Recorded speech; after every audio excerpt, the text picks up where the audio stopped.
Salut, on se retrouve aujourd'hui pour une nouvelle vidéo. Aujourd'hui on s'intéresse à Labyrinthe qui est un archétype qui fait quand même pas mal parler de lui, qui a fait pas mal de top. C'est vraiment un deck qui fait partie pour le coup de la méta. Étant donné la sortie de la Tin Box et la réédition de presque toutes les cartes de l'archétype, je me suis dit que c'était le bon moment pour voir le deck, étant donné que il est toujours aussi fort, que la banlist est passée, donc clairement ça ne va pas bouger pendant un certain temps. Donc on est parti pour analyser Labyrinthe. L'archétype labyrinthe, qu'est-ce que c'est? C'est un deck qui va être basé sur des monstres de type démon. Donc c'est pour le coup, ça rappelle un petit peu Altergeist, étant donné qu'il y a quelques cartes monstres de l'archétype, plus des pièges génériques. Qu'est-ce qui fait que ce deck top et qu'il est intéressant? Tout simplement, c'est que la plupart des cartes ont des très bons effets qui vont permettre d'aller chercher des cartes et aussi de se recycler quasiment à chaque fois sans forcément bannir de ressources. Donc en fait, vous êtes quasiment illimité dans les combos et vous allez, si vous gérez bien votre deck contre l'adversaire, en général épuiser ses ressources et derrière pouvoir le battre parce que les vôtres sont vraiment presque illimités. Au niveau de vos objectifs dans ce deck là, ça va être du coup d'avoir un maximum de pièges pour gêner l'adversaire, plus d'avoir accès à votre archétype, c'est-à-dire de finir avec en général votre Lady Labyrinth of Silver Castle et votre Lovely Labyrinth qui arrivent sur le terrain ou pendant le tour adverse ou pendant votre tour, ce qui va vous permettre en fait de gérer encore plus vos ressources. Le principe n'est pas d'avoir forcément beaucoup de negate, mais ça va être de ramener énormément de cartes du deck directement sur votre terrain, cimetière ou main, et derrière de profiter d'un petit peu toutes vos ressources pour bloquer clairement l'adversaire. On va commencer directement avec la première carte qu'on va jouer x3 qui est Ariana, labyrinthe servante niveau 4. Au niveau de son effet, quand elle est norme ou spé, on va pouvoir ajouter une carte labyrinthe depuis votre deck à votre main, excepté elle-même. Et si un autre monstre quitte le terrain par un effet de piège normal, excepté durant la dommage step, on va pouvoir piocher un et derrière appliquer cet effet. On peut spécial summon un monstre démon depuis notre main ou set une magie piège depuis notre main. On peut activer les effets d'Ariana qu'une seule fois par tour. Donc déjà Ariana est très intéressante dans le sens où elle permet d'aller chercher tout le deck déjà, et en plus elle a un effet en plus quand un monstre quitte le terrain, donc ça reste une excellente carte qu'il faut clairement jouer x3 et qu'on va des fois aussi invoquer pendant le tour adverse pour pouvoir profiter de tuto encore une autre carte labyrinthe. Ensuite, on va jouer Chandraglier x3. Donc au niveau de son effet à lui, effet rapide, on peut envoyer cette carte depuis notre main ou terrain au cimetière et discard une carte. Et derrière, on peut set une magie ou piège labyrinthe depuis notre main ou deck. Si un monstre quitte le terrain par un effet de piège normal, tant que cette carte est dans le cimetière, excepté durant la dommage step, on va pouvoir reprendre cette carte à la main. Et on peut utiliser chacun de ces effets qu'une seule fois par tour. On va jouer aussi Labyrinthe Stovitorpi qu'on va jouer x3, qui a quasiment les mêmes effets que Chandraglier. Au niveau de ses effets, le premier c'est exactement le même, on le discard lui plus une autre carte et on set une magie ou piège labyrinthe depuis notre deck. Autre effet, tant que cette carte est dans le cimetière, si un monstre quitte le terrain par une piège normale, on va pouvoir la respect contrairement à Chandelier qui va revenir en main. C'est typiquement pas le genre d'effet qu'il faut sous-estimer dans ce deck là, étant donné que on va pouvoir set directement des pièges par exemple pendant le tour adverse, même si on est deuxième, étant donné que c'est bien un effet rapide ces deux monstres là. Et deuxième aspect aussi, c'est que cette carte se recycle à chaque fois. À chaque fois qu'un monstre quitte le terrain avec une piège normale, vous pouvez le récupérer en main, l'autre se spé, et c'est des ressources quasi illimitées, parce que derrière il n'y a pas écrit qu'elle est bannie derrière, contrairement à beaucoup d'archétypes quand ils font ce genre d'effet. Au niveau des magies ou pièges qu'on va pouvoir aller chercher avec ces deux monstres, la première on va avoir Labyrinthe qui est la magie de terrain. On va la jouer seulement x1 dans le deck parce qu'on peut aller la chercher tout simplement très facilement avec ces monstres là. Son effet c'est que si on active une piège normale Welcome Labyrinthe, on peut ajouter cet effet en plus à la résolution de la carte. Après ça on peut détruire une carte sur le terrain.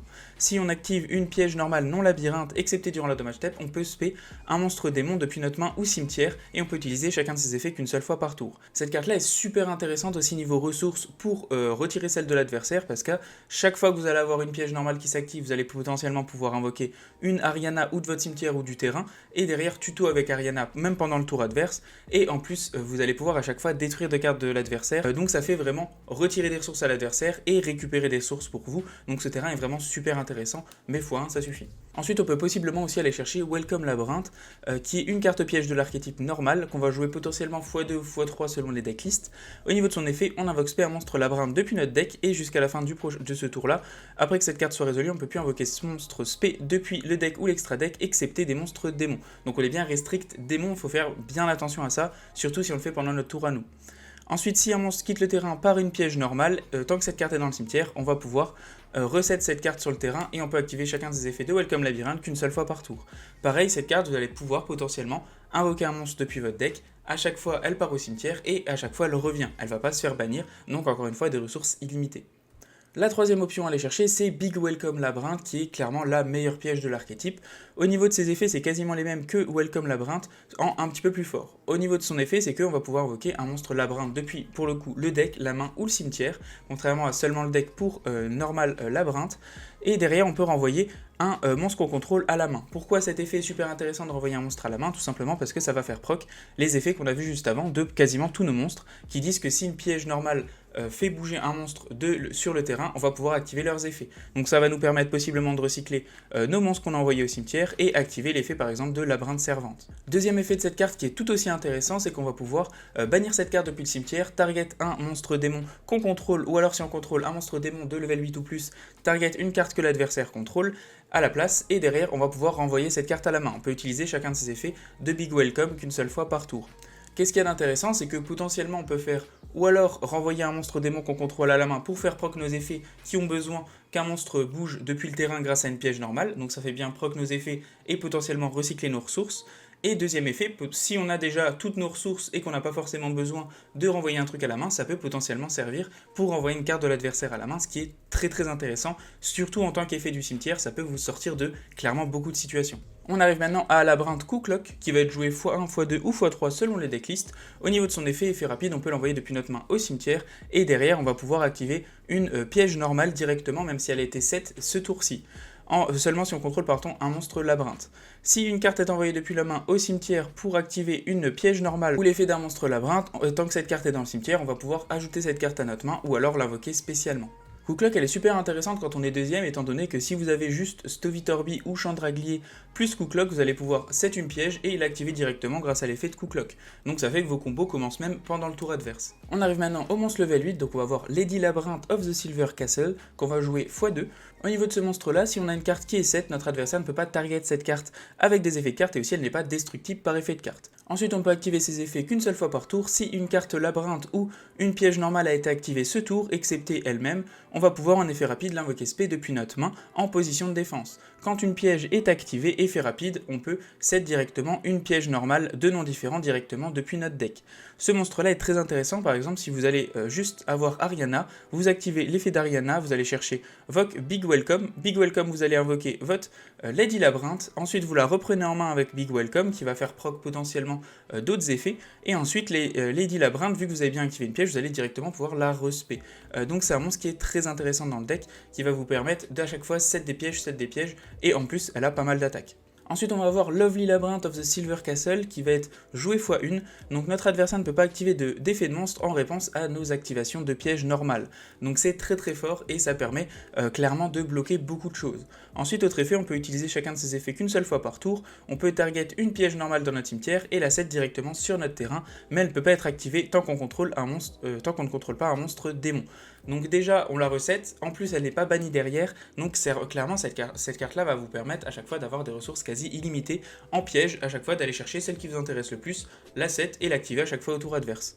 Ensuite, si un autre monstre quitte le terrain à cause d'une piège normale, excepté durant la damage step, on peut détruire une carte, potentiellement ou dans la main de l'adversaire ou sur son terrain, ce qui reste un effet effectivement qui est très fort. Voilà pour les cartes labyrinthe du main deck. Comme je vous dis, quand on écoute les effets comme ça, il n'y a pas grand chose qui bannit, il n'y a pas des trucs qui ont des effets vraiment de dingo, mais clairement niveau ressources, c'est vraiment une dinguerie étant donné que rien ne se bannit, que tous vos effets quasiment sont des effets rapides, et en plus, tout se recycle mais vraiment extrêmement bien, donc ça fait que ce deck est extrêmement fort. Autre carte qu'on va jouer dans le deck, on peut potentiellement jouer Fenrir, que j'ai vu dans des tops avec ce deck là, étant donné que vous avez une spé plus derrière, vous allez chercher votre deuxième Fenrir, ce qui fait que vous avez juste un monstre en plus sur le terrain. Ensuite vous allez jouer des haches pour bloquer l'adversaire, vous allez potentiellement jouer des pots d'extravagance parce que votre extra deck vous êtes bloqué sur démon, et en général vous n'avez pas forcément besoin beaucoup de votre extra deck avec ce deck là. Un Call by the Grave pour se protéger des end-traps adverses, et ensuite vous allez avoir un panel de pièges que vous allez pouvoir sélectionner vous-même, un peu comme dans Altergeist. Pour le coup, Skill Drain est intéressant parce que vous n'avez pas forcément besoin de vos effets de monstre, contrairement à l'adversaire, et en plus c'est jouable x3. Strike qui est intéressant aussi. Ensuite on va jouer un panel de pièges normal étant donné que notre Lady Labyrinth va chercher des pièges de noms différents, donc potentiellement Ice Dragon Prison, on a Terror of the Overroot, on a Eradicator Epidemic Virus qui est très fort dans ce deck là, parce qu'on peut bloquer toutes les magies ou pièges de l'adversaire, Dimensional Barrier qui peut être intéressante, Destructive Daruma, Karma Cannon, et ensuite potentiellement d'autres pièges qui vous intéressent, ça peut être aussi intéressant dans le deck, c'est assez libre tant que c'est des pièges normales. On va avoir Linguribo qui va être intéressant pour envoyer des monstres potentiellement que l'adversaire nous met sur le terrain au cimetière. Ensuite vous allez jouer 3 Moocracker from the Underworld qui est intéressante, vous n'avez pas forcément utilisé tout le temps, mais elle reste intéressante dans le deck surtout parce qu'elle est démon. Donc 2 monstres à effet, on ne peut pas l'utiliser comme Link le tour où elle est invoquée par Link. Et derrière on peut sacrifier un monstre démon si une carte doit être détruite par battle ou effet de carte. Et l'effet qui nous intéresse c'est qu'on peut target un monstre démon dans notre cimetière excepté elle-même, discard une carte et si on le fait invoquer spé ce monstre. Et derrière on peut plus invoquer spé de monstres excepté des monstres démons. Donc ça permet potentiellement d'aller chercher votre Ariana dans le cimetière, donc ça peut être intéressant pour tuto etc. Franchement ça va très très bien avec le deck. Ensuite tout le reste de l'extra deck, on va avoir Azayla pour détruire des cartes du terrain, Dark pour potentiellement reprendre des monstres du cimetière de l'adversaire, Unicorn et Phoenix parce que c'est des monstres synchro basiques. On va avoir Underworld, Goddess of the Closed World parce qu'on a assez facilement des monstres sur le terrain et on a des choses qu'on va clairement galérer à passer, comme pour le deck Altergeist, des monstres qui sont inaffectés ou quoi, c'est compliqué à passer avec ce genre de deck, donc Underworld va servir clairement dans ce genre de situation. Ensuite pour le coup dans le deck là, il y a Baronne de Fleurs étant donné que si vous avez un Fenrir plus une hache en main, vous pouvez invoquer hache normalement et faire votre Baronne de Fleurs. 2 Chaos Angel parce que vous avez des monstres niveau 8 plus des monstres niveau 2 qui peuvent donner accès à Chaos Angel dans certaines situations, donc ça reste une très bonne carte à avoir dans le deck malgré qu'elle coûte très cher. Et potentiellement Psychic Enbunecher parce que vous avez des monstres niveau 8 plus votre hache qui est niveau 3. Dans certaines situations ça peut clairement vous faire gagner une game ce monstre là, donc pourquoi pas. Au niveau du combo avec le deck, je vais juste vous montrer une main un petit peu de base pour vous montrer avec quoi on finit seulement avec une main. Tout simplement parce que le deck va pouvoir s'adapter à beaucoup de situations, donc ça sert à rien de vous montrer un combo vu que c'est pas un combo basique.